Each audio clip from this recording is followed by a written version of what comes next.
pâtissier extra rouge. Donc la recette est ici, donc c'est une recette assez simple. Ensuite, à l'intérieur, on a une recette de biscuit chocolat dans le fond de la tartelette. Et on a relissé avec la ganache. Du coup, vous voyez, on relissé comme ça avec la ganache. Et du coup, les fonds de pâte sucrée, c'est une petite technique. Donc moi, je cuis sur des moules qui sont retournés. Donc je prends des moules flexipants, j'emporte bien la pâte sucrée, je pose dessus. Comme ça, il n'y a pas de manipulation de fonçage. Comme ça, on gagne du temps, c'est assez rapide. Donc là, aujourd'hui, je vais juste vous montrer le pochage de la ganache montée pour que vous puissiez avoir la dégustation. Donc à l'intérieur, j'ai mis une compotée de fruits exotiques. Donc dans la compotée de fruits exotiques, vous allez retrouver de la pectine, de l'agar et de la gélatine. Donc cette recette, vous pouvez la garder et juste changer les fruits. Elle fonctionne très bien. Vous pouvez le faire avec de la fraise, avec de la framboise, tous les fruits, ça fonctionne super bien.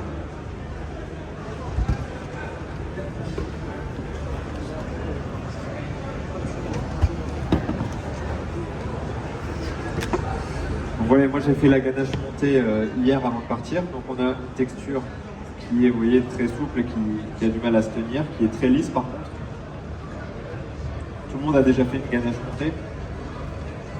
Donc très important, quand vous montez de la crème, moi je mets toujours ma cuve au réfrigérateur. Il faut toujours que la cuve soit très froide.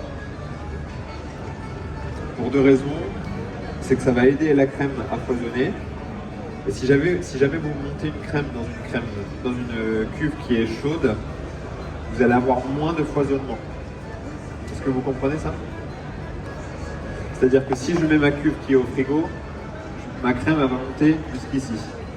Si ma crème elle est chaude, surtout ici au Maroc, la crème elle va monter jusqu'ici.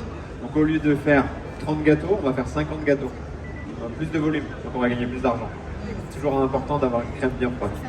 Voilà, c'est ça le but.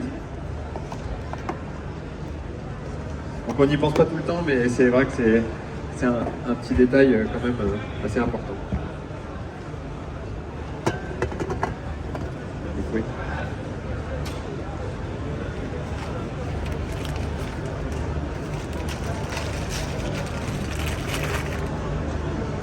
Merci.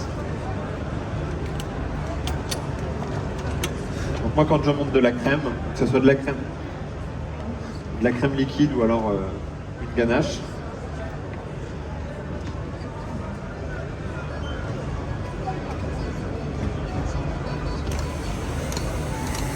Voilà, en deuxième vitesse. Jamais plus vite que au maximum on peut être voilà, comme ça.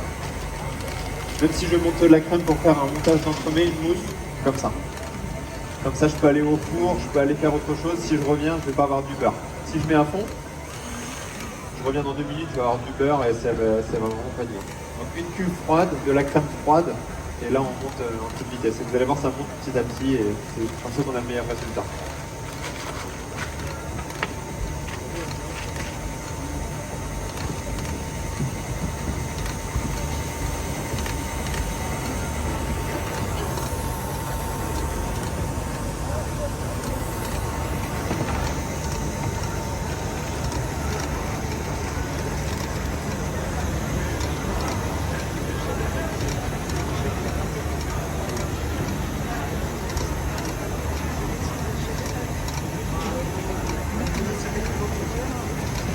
Donc ensuite, je vais vous parler un petit peu des décors. Vous pouvez le cacao, s'il vous plaît, avec la petite personne. Donc les décors de chocolat qui sont ici, on peut retrouver ici également. C'est des décors de chocolat que j'ai réalisés avec du chocolat juste fondu au micro sur un marbre congelé. Donc j'ai un petit morceau de marbre qui est derrière que je mets au congélateur pendant 1 heure ou 2. Et ensuite, je verse mon chocolat sur le marbre. Et directement, je le décolle avec un couteau. Il va s'enlever tout seul, le chocolat, parce que le marbre est froid, donc ça va cristalliser d'un coup. Et ensuite, après, je vais emporte-pièce des ronds. D'accord? Et après, une fois que j'ai emporte-pièce le rond, je le prends et je le pose comme ça. Je le pose dans des moules en silicone. Et du coup, ça donne un petit peu de volume et ça donne un chocolat assez craquant. Et en plus, il n'est pas tablé. Donc, pour vous, ça peut être intéressant pour faire des décors chocolat si vu qu'il est relativement chaud. Ça peut être une technique intéressante.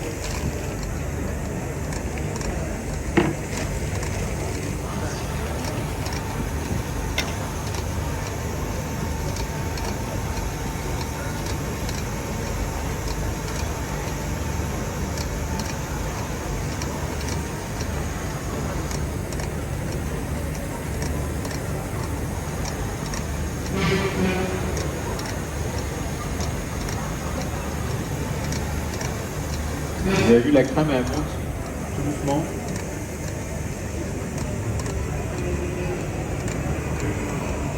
Alors le seul inconvénient de ce chocolat sur le marbre, c'est qu'on va avoir un chocolat qui ne va pas être brillant. Vu qu'il n'est pas cristallisé, il va rester un petit peu mat. Vous voyez. Donc du coup, c'est pour ça que je mets du cacao poudre. Déjà d'une parce que c'est un petit peu joli et justement, tout le chocolat ne brille pas, ça permet de lui donner une texture intéressante.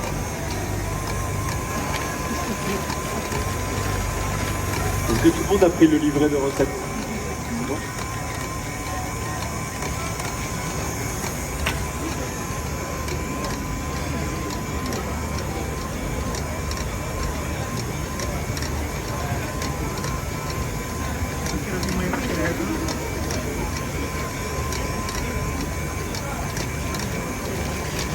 Donc là, les textures de ganache montée, c'est très important de ne pas aller trop loin dans le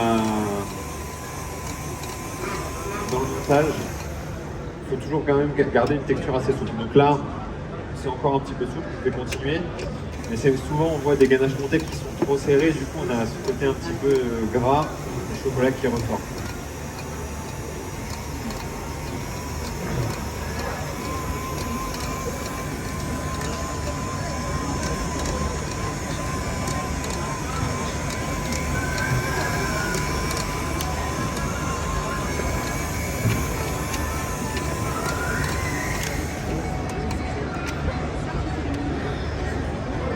Voilà, donc moi le test que je fais souvent quand je monte ma ganache montée, le fond de la cuve et le début du fouet, vous voyez, ça se tient et ça reste collé. Et la texture est lisse et brillante.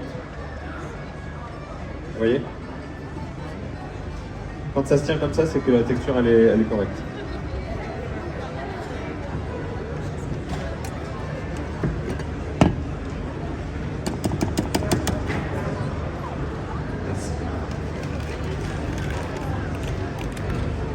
Eh bien, vous êtes au bon endroit et à la bonne heure, puisqu'Alexis est au beau milieu d'une démonstration de mousse au chocolat dont il a de secrets.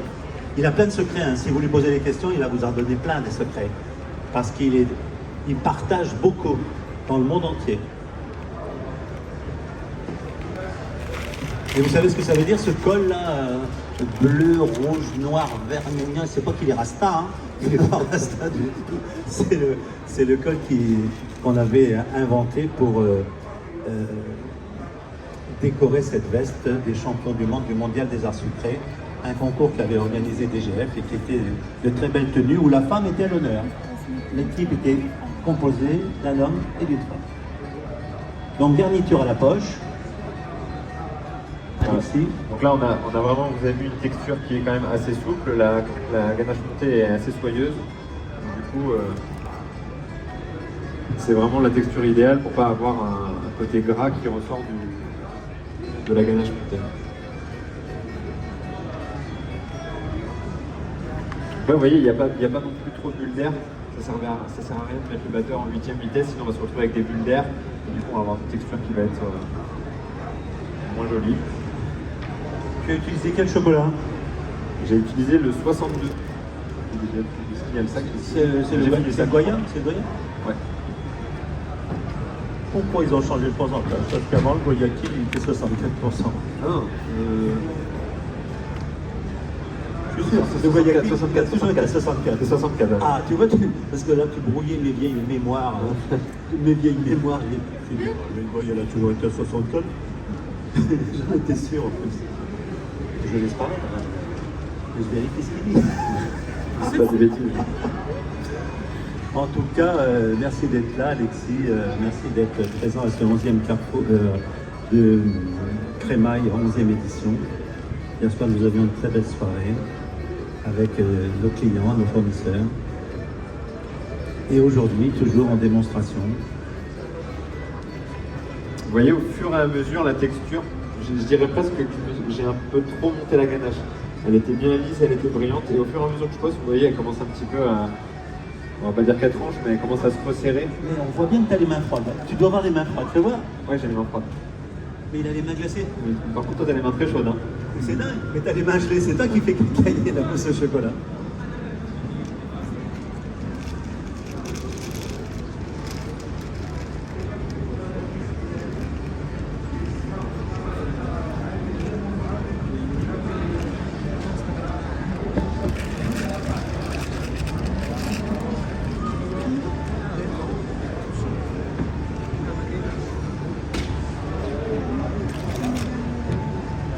Est-ce que vous avez des questions sur les recettes? Donc la compotée de mangue passion, elle se retrouve juste en dessous de la ganache. C'est le petit dôme qui est juste ici. Et ensuite j'ai coulé ma ganache au chocolat.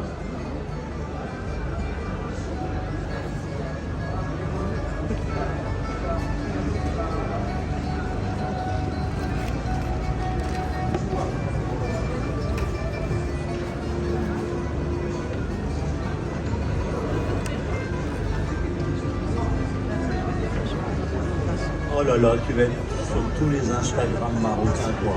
Il y en a qui filment et tout et tout. D'ailleurs, on va les faire payer tous ceux qui filment. Ça va pas être long. Je rigole.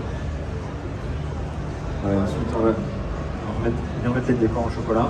Donc ça c'est une technique qui est quand même, il faut être un petit peu rigoureux pour le faire, mais je trouve que c'est un décor qui est assez sympa parce que du coup il va donner un petit peu de volume à la tarte. Et on voit, je ne sais pas, mais on voit pas beaucoup de décors, donc c'est une technique qui est très vieille sur le marbre. Je pense que technique chocolat. Je voulais te dire comment tu les as fait ces rondelles tordues là. Bah, c'est du chocolat qui est sur le marbre à 35 degrés, Ouais. sur un marbre congelé. Ah oui, sur les marbres congelés, Ouais. oui, bien sûr, oui. Je décolle le chocolat et là après j'emporte pièce. Ah Et ouais. après je galve mes capsules. Ah, mais et c'est vraiment le seul moyen de faire quelque chose de Mais joli. c'est du vice ça. Ouais. Parce qu'il faut aller vite quand même. Il faut aller très vite. Et moi sur mon éclair en chocolat, vous pouvez regarder sur Instagram, j'ai un éclair au chocolat où je le décore avec toute une réglette comme ça. Mhm. Et c'est vraiment très élégant puis ça donne du volume à l'éclair. Bien sûr. Bon, on ne dit pas que ça emmerde les vendeuses, mais on pourrait leur dire, parce que pour les emballer, ça ne veut plus loger dans les cartons. Exactement. Mais en même temps, souvent, les pâtissiers, ils ont des folies comme ça, où ils mettent des décors extraordinaires, et du coup, quand on veut fermer le carton, on ne peut plus. Mais on s'en fout, c'est pour être beau. Faut essayer de sortir Est-ce du que lot. vous êtes capable d'applaudir le démonstrateur? Parce qu'autrement, nous, on déménage, hein, puisque c'est comme ça. Si personne s'intéresse à ce qu'on fait, vous savez, chez Ecomab, on a l'habitude de faire beaucoup de partage de savoir-faire. D'ailleurs, nous avons une école, je ne sais pas si vous êtes au courant. On a une école à Casablanca, à Innsbruck. Donc vous pouvez fréquenter pour apprendre toutes les techniques de la pâtisserie, de la boulangerie, de la viennoiserie, etc., etc.